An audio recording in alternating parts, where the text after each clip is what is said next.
Hello guys, welcome to Photographics Academy. What's up? All right, so today we are going to be learning something very interesting. We are looking at still on the same model that we used the last time. It's still the same an image from the same shoots. That's why you are seeing the same person.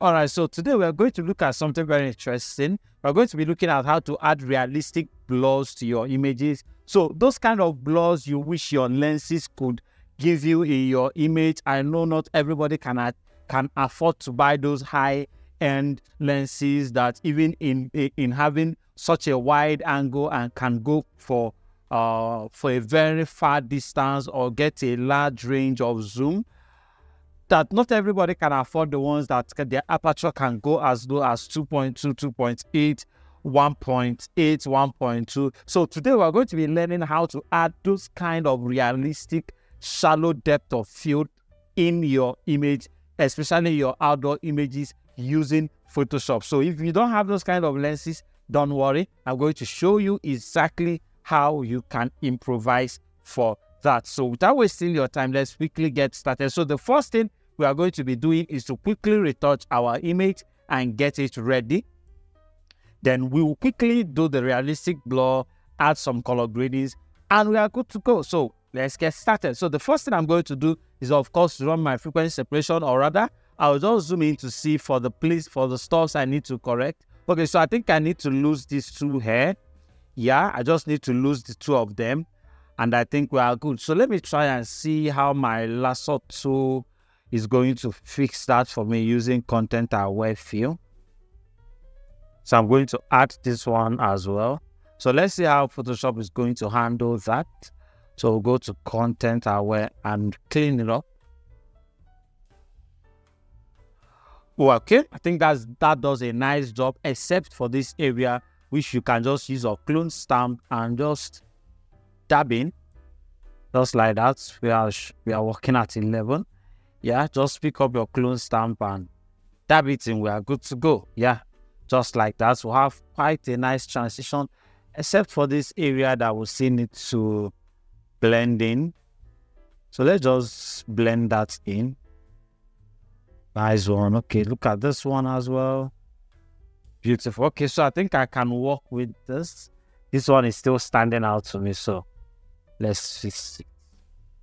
All right, nice one. So I'm going to load up my frequency separation action quickly. So this is a, how many bits? Yeah, 16 bits image. So I'm going to load the 16 bits. Now, let me explain to you how the Gaussian blur works while doing your frequency separation. So frequency separation, like you know, separates your object into the two different layers, a layer where the texture is and a layer where the color is. So this Gaussian blur is what determines how much of your texture that is separated from your color. So while applying your Gaussian blur, you should know that if you blur out your image too much, most of your textures will start going into your color. Then if you give it a very low Gaussian blur, which you might prefer to do if you want to do that, you just know that a lot of your colors are going to be going into your texture. So to be on a safer side, just stay somewhere in between. Do not blur it out too much.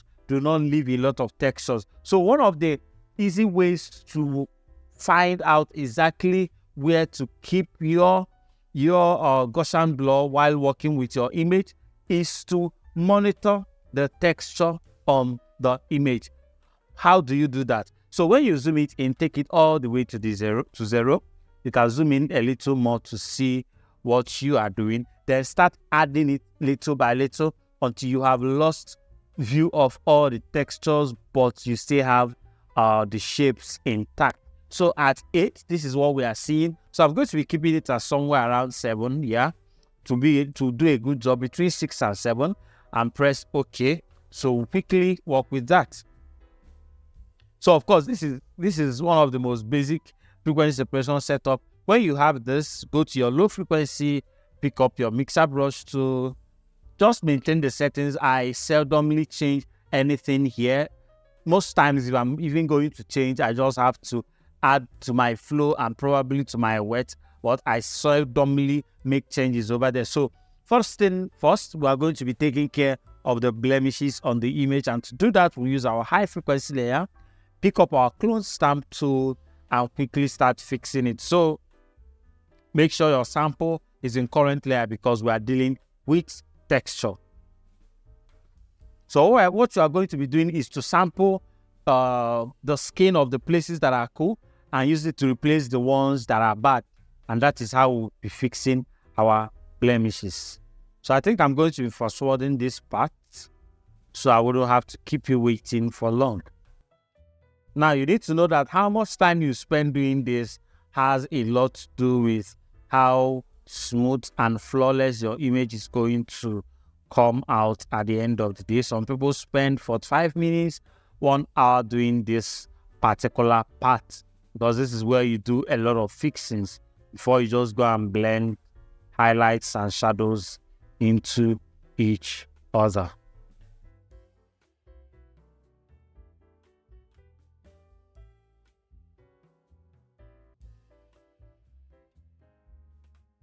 All right, so I'm done with blemish remover. I'm just going to pick up my mixer brush tool right now and do 1 or 2 things with the skin color. Now, let me show you a very quick way of seeing your highlights and your shadows separately while working with this, because you know that definitely you are trying to avoid painting the highlights into the shadows and the shadows into the highlights. So one of the ways you can avoid doing that is to just use a check layer. And today we're going to be using black and white check layer. Yeah, black and white does a pretty good job separating our highlights from our shadows, just enough for us to see. So just need to move some sliders to make things stand out. Let me zoom this out. Okay, so I think this is good. We can work with this. Beautiful. Yeah, we can work with this. All right, so I'm going to go back to make sure that this is outside your frequency separation group, please. Make sure it's outside your frequency separation group so it doesn't join, it doesn't become part of what you are sampling from. Then pick up your mixer brush tool and start painting over your image.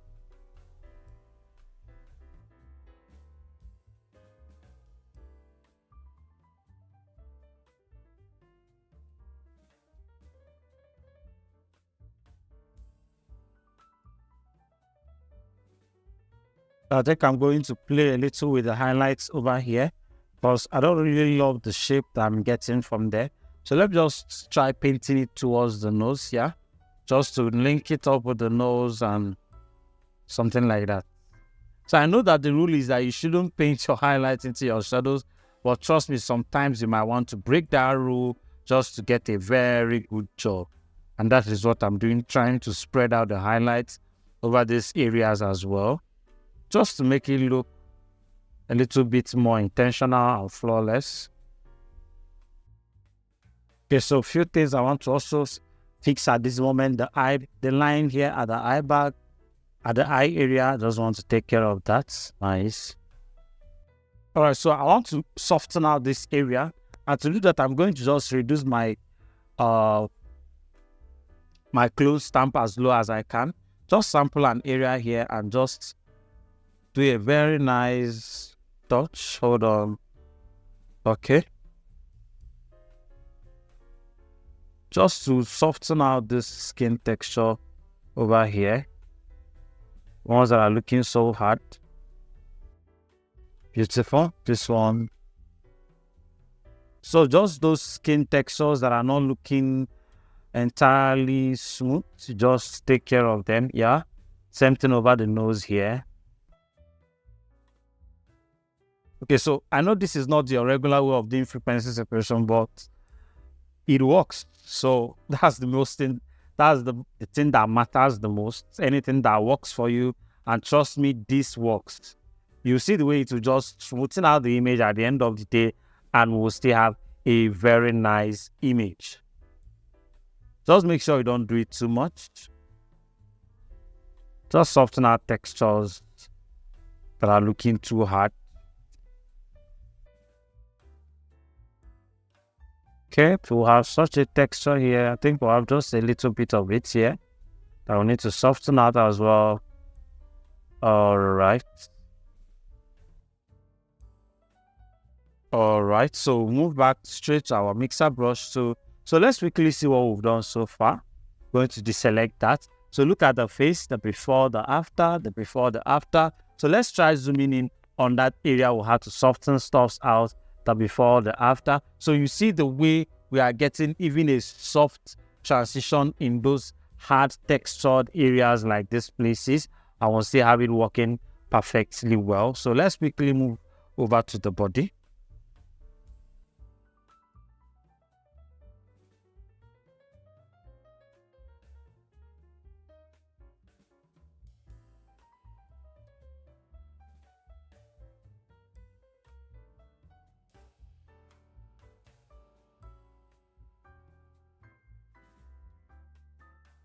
All right, so we are done quickly. Let's look at the before and after.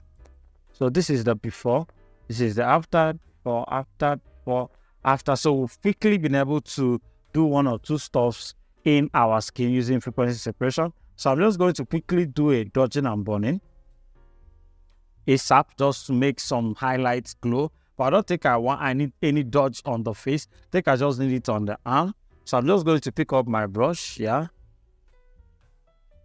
and just brush over the arm like this. Reduce the opacity to like 2. Just over the arm. The highlights, make them a bit stronger. I want to just put a streak of it like that. Beautiful. That doesn't work, so I'll just leave the original one where it is. Okay. Go into the image, maybe the lips over here. Right here. Same thing here. All right, so over the nose, definitely.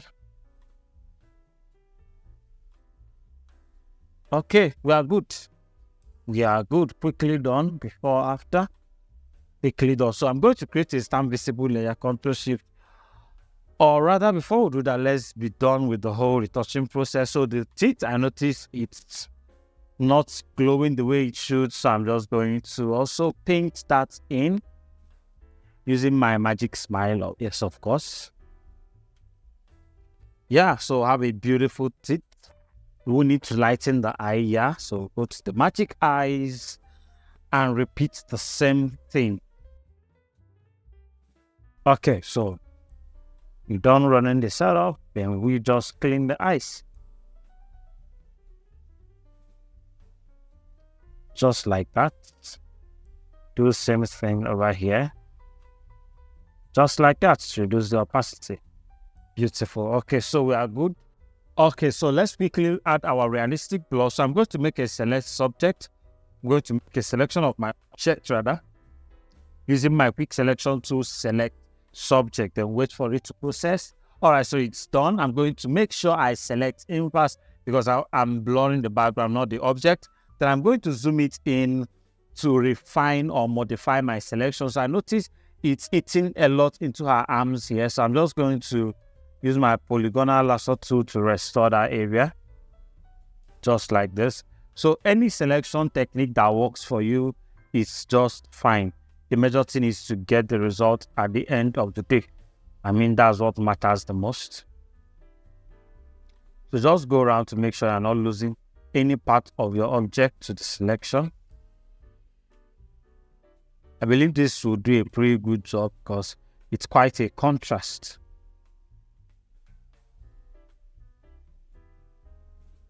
Colors are quite contrasting except for the hair part. That is where we might need to pay extra attention to, because the hair is likely going to be the same color with the floor. So I'm going to as well paint in here, add here to the selection, just like that.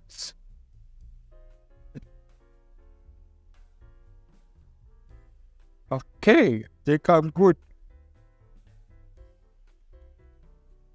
All right, so once you are done with your selection, make a duplicate of your background. Do not use Ctrl+J, just drag and drop over this plus icon and it's going to convert it into 2 layers. Make a right selection and press on layer via cut. to have your object on a different layer and your background on a different layer. So just make sure your object is placed above your background. Make a selection of the background by holding your control and clicking on the thumbnail of the background layer, and it's going to reload the selection. Then go straight to your filter, go to blur gallery and go to tilt blur. So when you add your tilt blur, drag this to the way down. So this is how this works. From this 0 point here, from this middle point here to this point, it doesn't affect your object when you blur it out. I intentionally blurred it that much so that you see what I'm saying. Then from here to here and here is a 0 impact point while blurring. Then from here to here, blurs it from the point of 0 towards the point of 50%, I guess. So as you are moving upwards, the blur gradation changes. Then from here to any other place is 100% blur. So when you want to blur out your own image, especially being that this is not a full body, of course, we want to give the illusion that she's standing very far from the background. So I'm going to keep this out of the way. I'm going to place it in such a way that all of them get an equal number of blurriness. Yeah, then we now determine the amount of blur we want to add to the object. So this is the part where I was telling you, if you do not own a high-end lens, you can mimic the depth of field using this. Now, if you are using a lens that gives you, that kills off the whole background with a certain level of blurriness, this is where you can determine it. Yeah, so the reason we are using tilt blur is because it gives gradations, although we wouldn't be having need for that now. But if you are doing a full body, of course, where she's standing cannot be as blur as where as the farthest part of the background. That is where you use this to create that depth and give it a 3-dimensional look. So now I think I'm going to leave it at this. Yeah, I like it at this. Press OK, and it's going to apply to your image. Now, because of the way the image is looking, it's having the same color with the background and all of that, I want to create just a little drama to separate her from the background. To do that, I'm just going to create either a solid color, use a color lookup. I think I'm going to use that. Just use anything that can give you just a different feel of color to your background. Yeah, looking at this one, we'll have a 3-dimensional look. So we'll have the mid-tones, we'll have the dark shadows, and we'll have the highlight. I think I love this one. I'm going to stick with that. Then I'm going to do one more thing, apply a pulling filter to it just to reduce the amount of orange on the background. Yeah, just like that. Then of course reduce the opacity. So we'll now have a separated image from the background, even though they are looking at the same color, but you can literally see my object. So the next thing I want to do is to just run a quick color grading. And to do that, I'm going to use my gradient map first of all. Yeah, I'm just going to load up my legacy gradients, go to photographic toning, and find something chocolate. Yeah, I think this is fine. Press OK. Change the blend mode to soft light or any other blend mode that works for you. I think I would prefer soft light in this case. Then I'll just have to drop it down a little. Beautiful. I think at this point our photo filter needs to go up. Nice one. So we just have to drop this down a little in such a way that it doesn't start looking too much. This is obviously too much. Nice one. So we'll have a proper separated image from the background. So I feel the highlight on this area is too much for my liking. So to fix that, I'm just going to use curves, point this area, drag that part down, use our brush to just paint it in to that particular highlight area, just like that.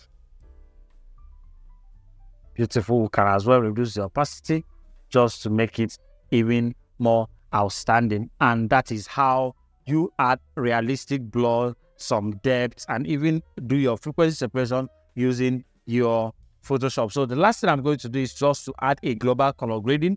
And to do that, I'm going to create a stamp visible layer, go to my camera raw, and just play with the colors, and we are absolutely done. So I'll just go to camera raw. Alright, so I'm going to reduce the temperature definitely. Reduce the highlights just slightly so that the one on her forehead, the one on her face is going to reduce. Maybe try using the shadows slightly. Yeah. So I'm going to create a vignette effect for the object. just to even bring more attention to her. Then make some individual colors pop, like the blues. Just pop up the blues, the greens, just like that. To have yellows, I know it's going to affect my object. So I think it's just here. So let's use the luminance and as well turn it down as much as we can, and we are good to go. So the last thing we are going to be applying on this image is, like you guessed, done for you. So I'm going to create one more stamp visible layer, delete every other thing before the stamp visible layer, and apply our done for you. All right, so I'm going to flatten this up. So this is our done for you retouch action over here. So I'm just going to press OK. So still maintaining the rule of the frequency separation like we discussed. I think I'm going to stick with 5. Let's see how 5 handles the image. Press OK. And we are literally done. Isn't this beautiful?